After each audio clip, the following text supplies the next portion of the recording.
What's going on, guys? Oh, let me get the camera a little bit better. I'm out here on the Mon today, and I just caught my first spot of the year. I had a smallie hooked up earlier on a Ned, but I switched to a little drop shot.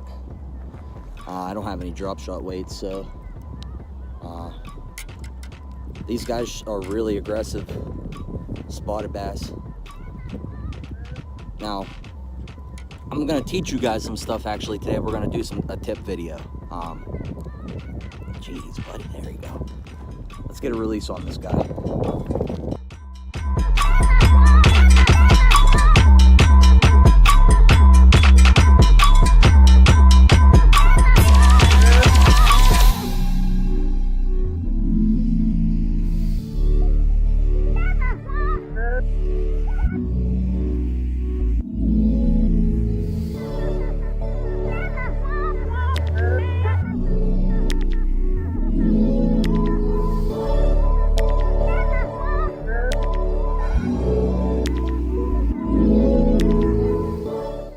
All right, so pre-spawn fishing, essentially.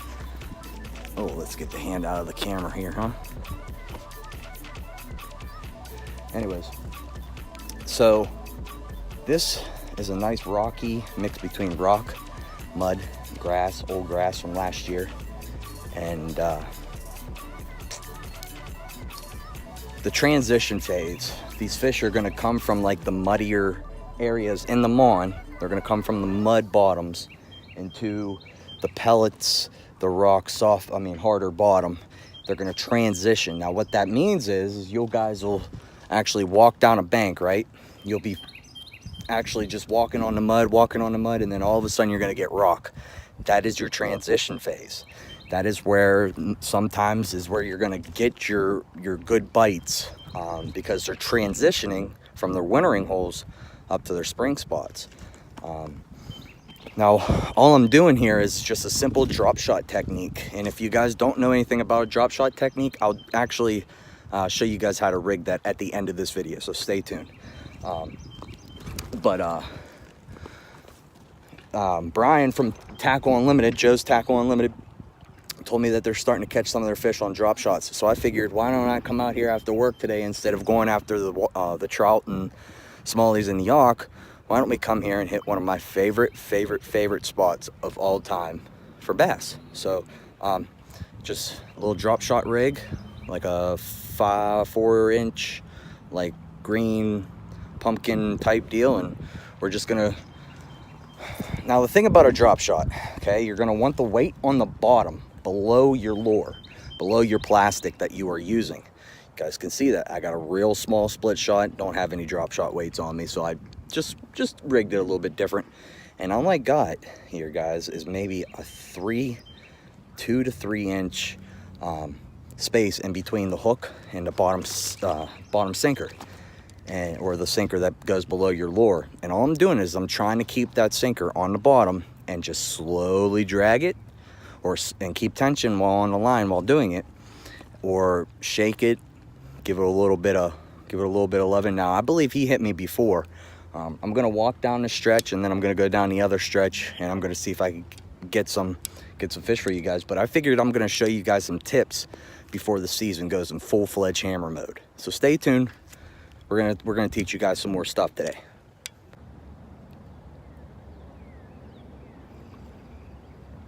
Probably seen me.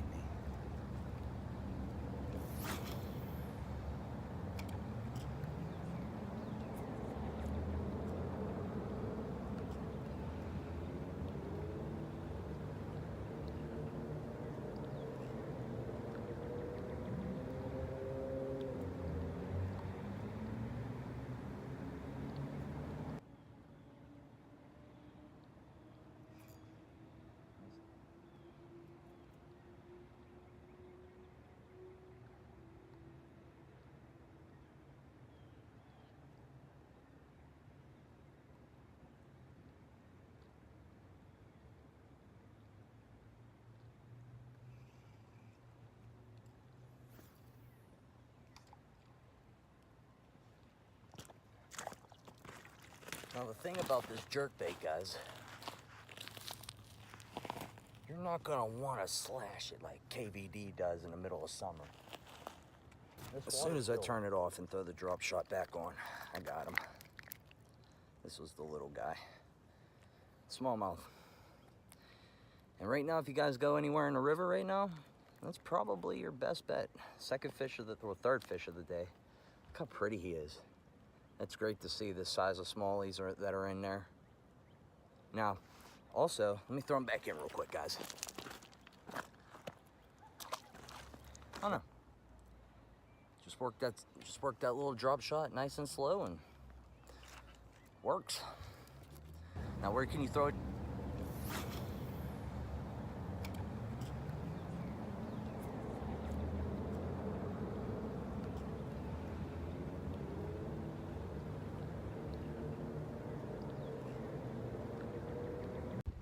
All right, well, hopefully the wind ain't too bad for you guys. I'm gonna go fish fish this rock pile real quick. I gotta walk down at least maybe 150 yards, football and a half field.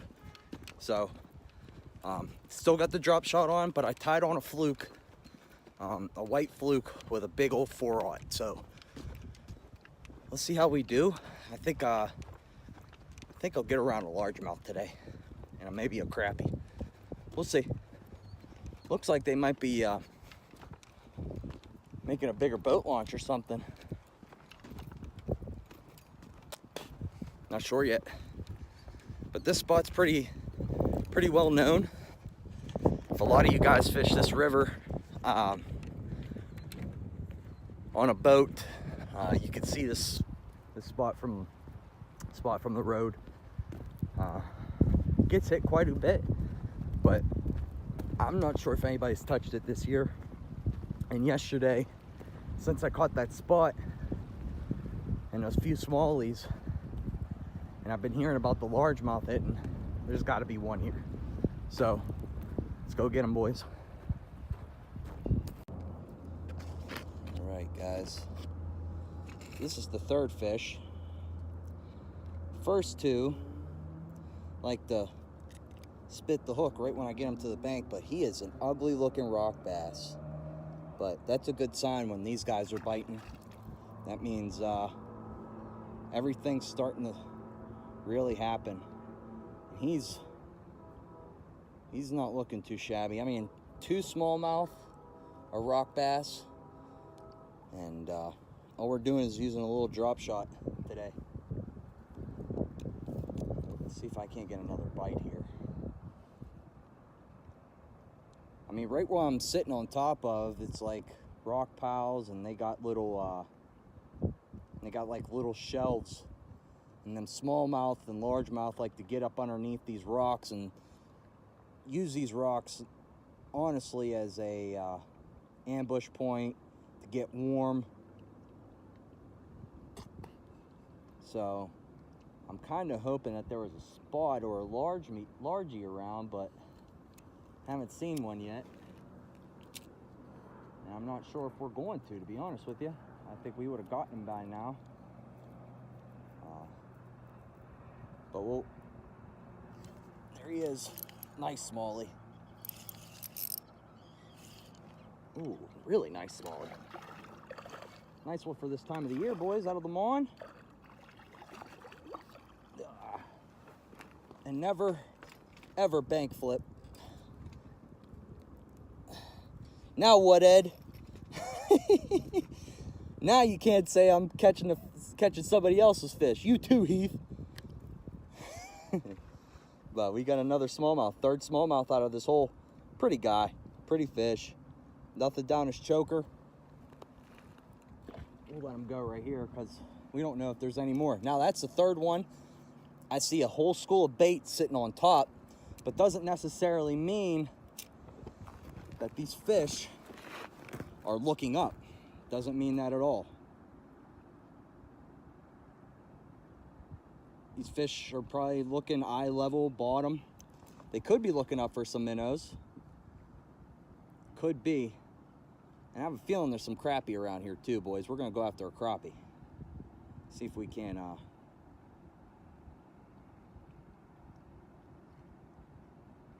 we're gonna see if we can still entice a largie or a spot to come out. I don't know if they're here right now or if they're not, but I'm gonna throw again. Throw that same spot where I just got that last one. Now that's the third one. This time of the year, if you find one, there's most likely another one. They like the wolf pack. And I think I found them.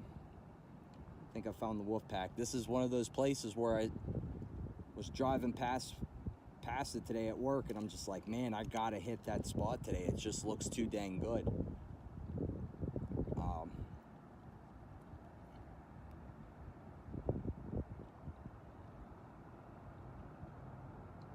Need to cast out a little bit farther too, work it.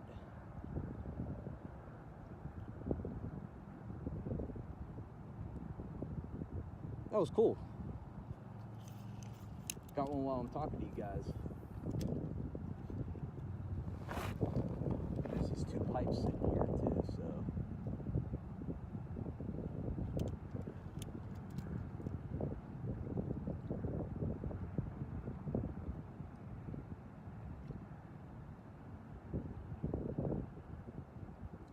Rock bass, 3 smallies. 4th. Oh, he got off. No, he's still on. He's still on. He's still on. Little guy. These fish are feeding up.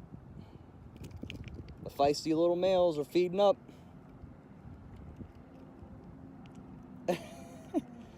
4 smallies. Look how little guy is. See ya, buddy. Sick. Like I said, I'll show you guys how to tie this drop shot on today too. Let's see if I can get this out of the way a little bit better, huh? All right, guys, I'm gonna show you how to tie a drop shot. And this is my way of tying a drop shot. You can do it how many different ways, but this is the way I've learned, and I'm gonna continue to keep on doing it. So what you're gonna do is you're gonna get your tiny little drop shot bait holder hook, okay?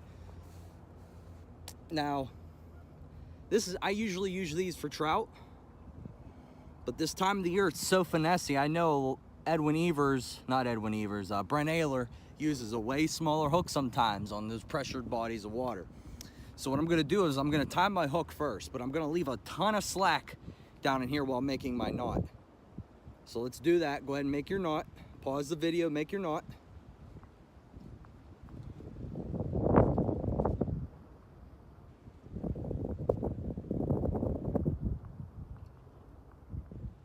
All right. After you tighten your knot, you're gonna hold it up and down. And now you see that hook is actually facing towards the side. What you want to do is you want that hook to actually be facing up like this. So I'm gonna take my extra slack from my knot and run it back through the eye. Okay? Now look at it. It's standing straight up in a perfect J. That's what you want. I'm gonna grab my little split shot or use a drop shot weight. Now you still got that little bit of slack. Do not cut that tag end. You want to save that. I'm gonna put my split shot at the bottom.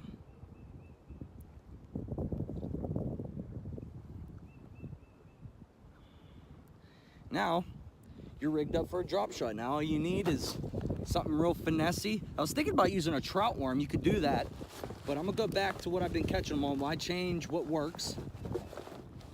If I could find I got so much stuff in here. What I'm using is from Joe's Tackle Unlimited. It's called Case Plastics. This has been a company that's been around for quite a while. And this is the drop shot worm, 4-inch green pumpkin. See how I got a little flat tail on the end there?